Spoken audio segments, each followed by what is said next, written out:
Hi, welcome back to our series on the Gospel of Luke. We ended last time with the silencing of the priest Zechariah, and I noted, paraphrasing our friend Jeff Dietrich from the LA Catholic Worker, who wrote a wonderful article about this in their newspaper, The Agitator, that the priest Zechariah was silenced so the women could speak, and then he paralleled that to his struggle in the Catholic Church to allow the marginalized to speak in the face of the dominating voice of the patriarchal hierarchy in the Catholic Church.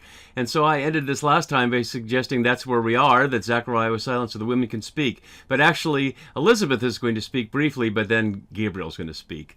And I also realized that in looking at this passage, the conception of John the Baptist by Elizabeth, but then the much longer engagement between Gabriel and Mary that we call the Annunciation, my wife Sue's favorite passage in Luke's Gospel, if not in all of Scripture, that I could not do this in one session. This would be way too long a session. There's just so much going on here.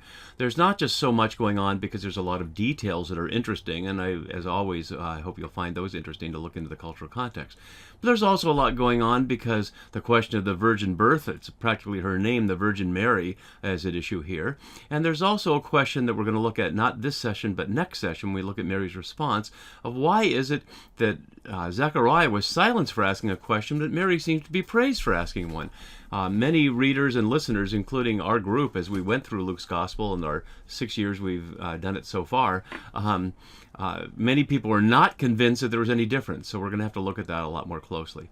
There are also a couple of other things, like not only the question of virgin birth as it became a doctrine in most branches of Christianity, but also the familiar story of virgin births of powerful people in the ancient world, and the fact that it would probably not have been that much of a surprise to the audience, more of a surprise to us today than it would have been to them. So let's just jump right in so we can explore some of these things, and we'll hopefully get through the end of Gabriel's session, and then we'll look at Mary's response next time. So we left off here in verse 23 with the time of Zechariah's service ended, and he went back home. And then after those days, his wife Elizabeth conceived. It's literally the phrase "metadatatas tas hameres" literally means after the time of these days. It's sort of an odd phrase there. If I can bring it up here here it is. After then these days. It's an odd phrase. Not quite sure why Luke put it that way. But anyway, Elizabeth conceived, and the verb here in this form, sonolaben, will be exactly parallel in verse 31 with Gabriel telling Mary that she will conceive. So we're going to see, not surprisingly, many parallels between Elizabeth and Mary. There are also parallels between Mary and Zechariah. There are also parallels between Elizabeth and Hannah, and also between Elizabeth and Sarah and Rachel, etc., etc. We'll look more at that in a second. So after those days, his wife Elizabeth conceived, and for 5 months she remained in seclusion. The 5 months here would have been understood as half the term of pregnancy based on the standard reckoning, as you can see down here from this quote from the Book of Wisdom. In the womb of a mother I was molded into flesh within the period of 10 months. So 10 lunar months would have been understood as a pregnancy. Another way to look at a pregnancy that way is 40 weeks, and one can certainly argue that the images of 40 as a number of completion, whether it's Jesus' 40 days in the wilderness that we'll get to in Luke 4 momentarily, not quite momentarily, where the Israelites' 40 years in the wilderness were symbols of a pregnancy, a period of gestation in which something new comes to be. So Elizabeth has now been through half of this pregnancy, and certainly the point is now she'd be showing.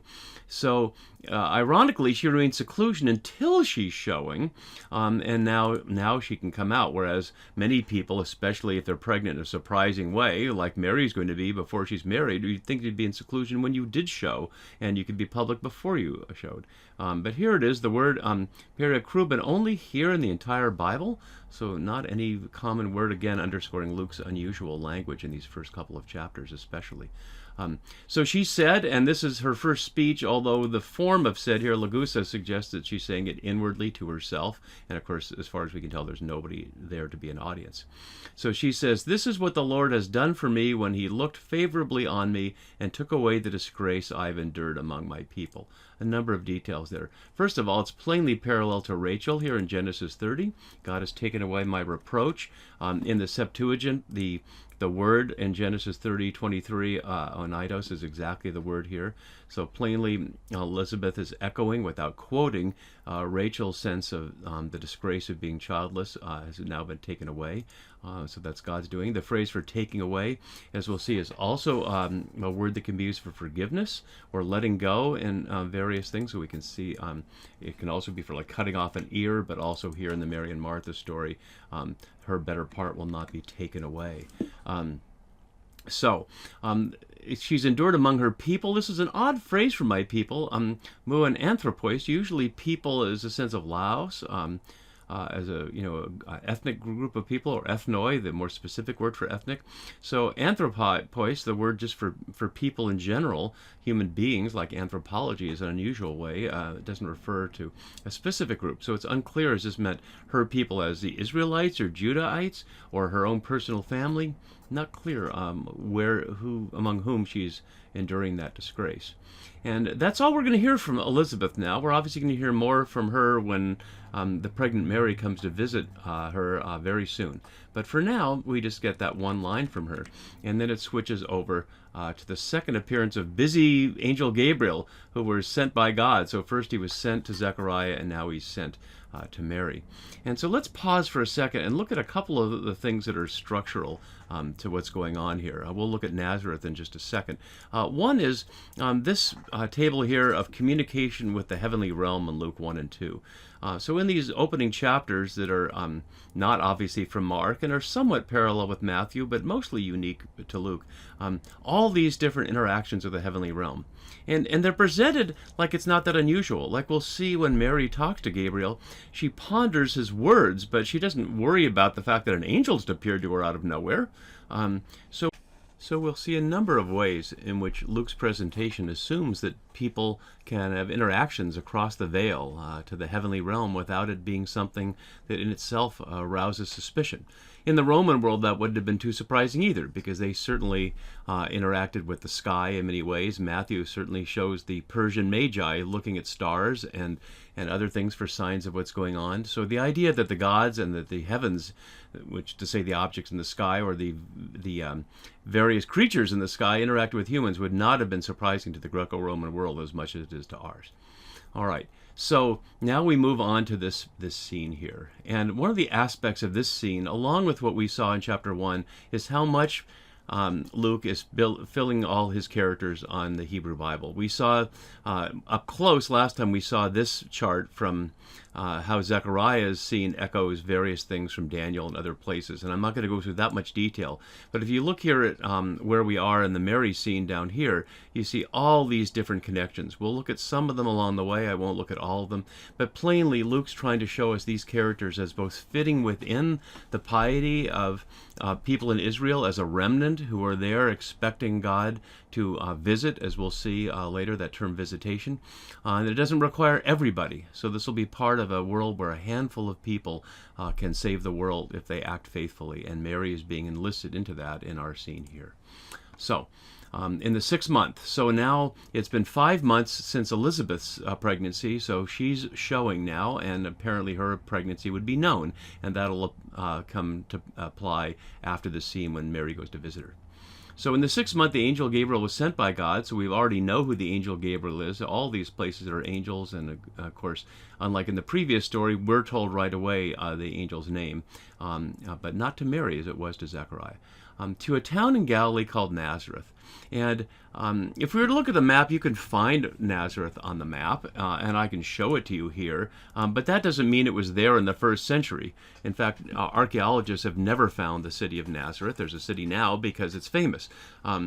It's so obscure that when Josephus lists the cities of Galilee in one of his books, he lists over 60 cities, and Nazareth is never mentioned. There's no extant literary reference to it anywhere. So why is Luke portraying the angel Gabriel being sent to this obscure person in this obscure place? Is it because her man to whom she's betrothed is of the house of David? Well, there would have been hundreds, if not thousands, of those people, because over the many centuries since, all the descendants who would measure out from David, who knows how many there would have been. That would have been a proud thing to keep in your family line. So why this one? We don't know. And why name it as Nazareth? We don't know.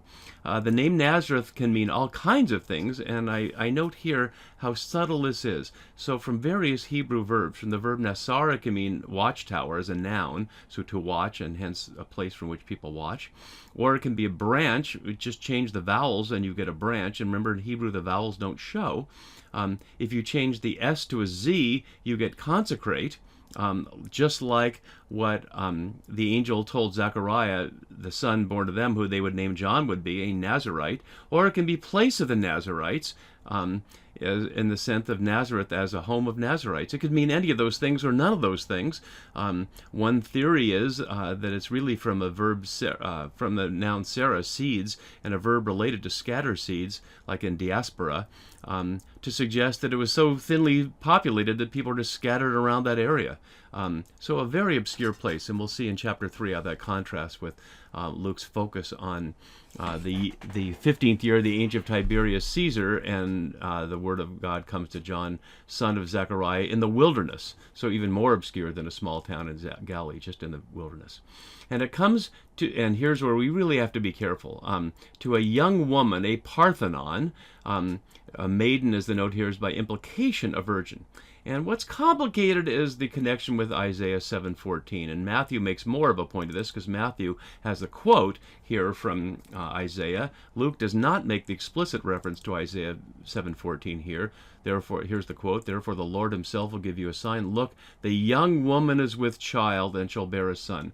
The problem is here is that the Hebrew word for young woman, which you can see there on the screen, is not a synonym with Parthenon necessarily, despite the fact that that's what the Septuagint translators used when they rendered Isaiah 7:14. So we're not going to get into all of that because for our purpose, we're not here to defend or challenge the doctrine of virgin birth, but simply to highlight what Luke's doing here. He's taking the language from Isaiah and putting it here. So we're told in advance that she's this young woman and by implication a virgin.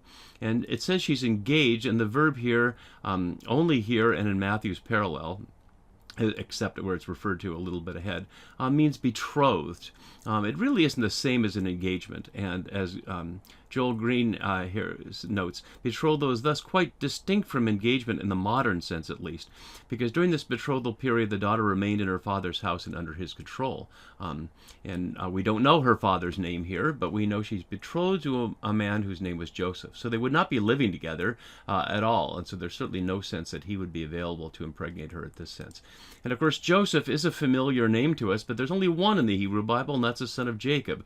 And that will become important because we'll see that the son born to her will be reigning over the house of Jacob. And of course, Joseph being a son of Jacob, although we're told he's of the house of David. So the intertextual references are very complicated, aren't they here?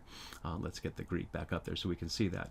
And so the house of David is going to be referred to again, the throne of his father David. And that brings up all the questions of the promise of a king to the house of David. Why is Luke doing this?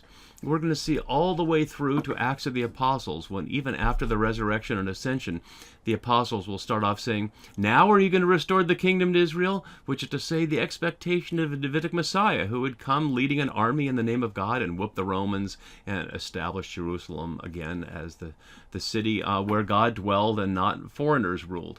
But that's obviously not what Jesus is going to be, and Joseph obviously knows that, and probably readers know that too. So does Gabriel know that?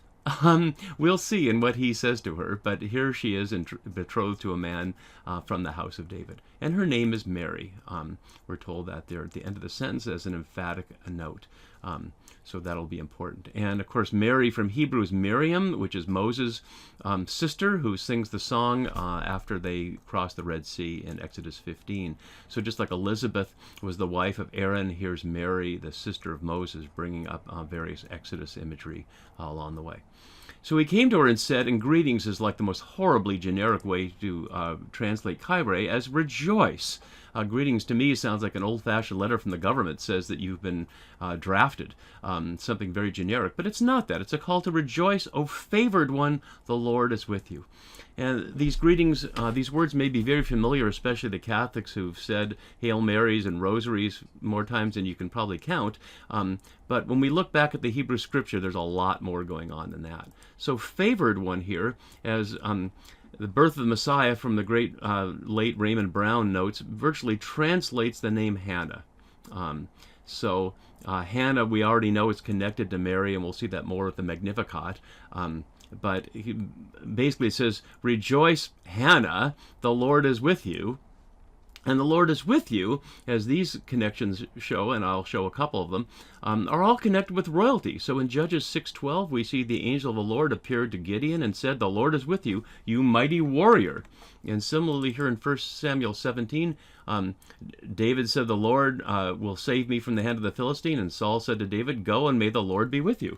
So the Lord be with you is a phrase when you're about to go into war. To suggest that God is on your side in a holy war. And of course that would make sense if you think the son is going to be a warrior. But he's not going to be a warrior, and certainly Mary's not going to be a warrior. So no surprise that she's perplexed by his words and pondered what sort of greeting this might be. Let's look a little more closely here.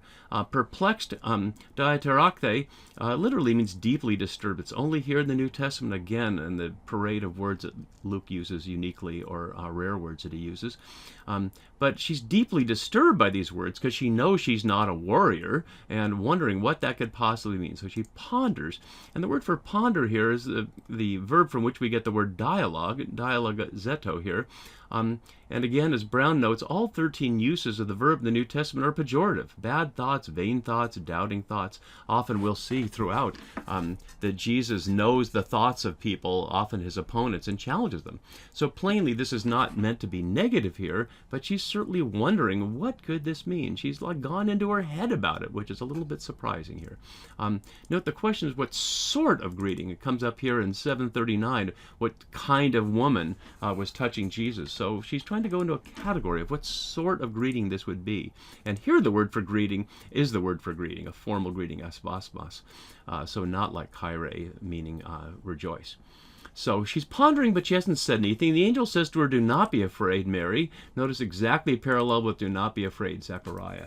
So they're being shown as exactly parallel so far. We weren't told she was afraid, but that sets the parallel up. So you have found favor with God, Karen, a variation on Kare there, that we saw, Kaire at the greeting. You have found favor with God, and now. And so this "and now" brings up all kinds of connections here with the birth of Ishmael, with Asher here, Samson, of Samuel, of Emmanuel, in the Isaiah prophecy we just looked at. And so a lot of details here. So, "and behold," the kai idu used regularly 26 times in Luke and 8 times in Acts of 75 in the New Testament. So a common greeting for him to draw our attention. "And behold," and notice, "you will conceive." Connecting with what we started our scene with, what Elizabeth had just conceived, "and you will conceive in your womb," here, literally in your belly, gastri, one of 3 words that Luke uses from the Greek for wombs, or the places of pregnancy. It's curious. Gastri here, like we think of as a gastric issue, is more like stomach, where your digestion takes place. There's also koilia, which literally means like a hollow and can mean womb that way, and is used a number of times. And then metra, which is also a word for a womb. So 3 different ways, just like we could say womb or stomach or uterus, and formal or colloquial way of speaking of it. But here it's gastri. You will conceive in your womb and bear a son. And just like Zechariah was told, "and you will name him John," here you will name him Jesus, literally call his name. We'll see kaleo a number of times in here, as you see in these verses come up. Call his name Jesus, which is to say Joshua, which is to say Yahweh saves. So there's obviously another Joshua in the Bible, and Jesus will not be anything like that Joshua who, in the vision he has of God, unlike Moses' vision of the burning bush, the one Joshua has, as you can see here, the man has a fiery sword, and Jesus will tell people to put away their sword, but it will also tell people to buy a sword, ironically, as we'll see way later.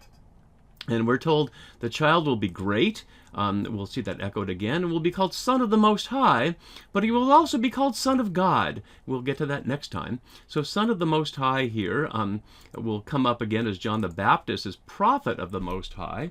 The phrase Most High, hupsistau, is a common Septuagint title for God, and including in Genesis a number of places.